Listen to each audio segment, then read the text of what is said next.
I have avoided making this video for so long, even though you guys ask me about this topic all the time, and it's because of the amount of not so innocent inquiries I get. But I'm finally deciding to talk about what my sensation is like as a paraplegic, because it really is such a fascinating topic, and I'm sure there's stuff that you guys won't expect. So you know that feeling when your arm or leg is asleep and you have the pins and needles going through it? Well, that's basically what my legs feel like all the time.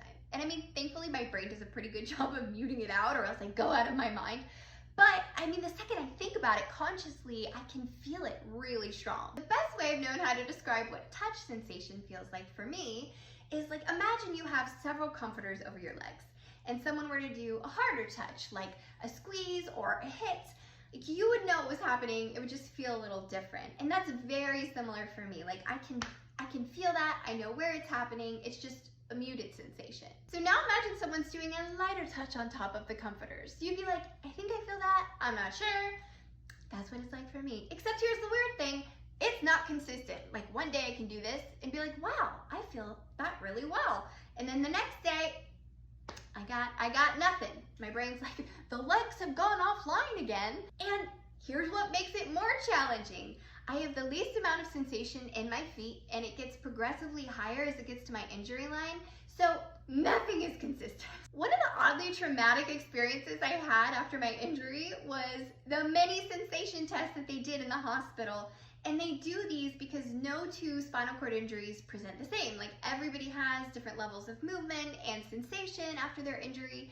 So what they did for me was they had a feather and a pen, like a needle.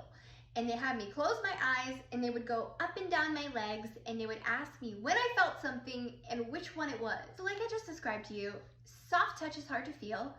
My sensation changes from day to day. I'm going over this in the next video, but pain registers in a whole bunch of crazy ways and can often be delayed. So keeping all this in mind, you can probably imagine how difficult these tests were for me as a kid, no less.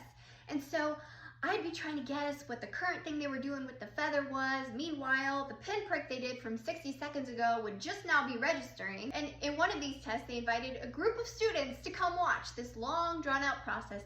And I was too shy at the time to say no, so I agreed. I'm 10, 11, keep in mind. And they test sensation all the way up in a variety of very invasive ways. And by the end, I was so embarrassed. I was just like, I give up, I'm done, no more.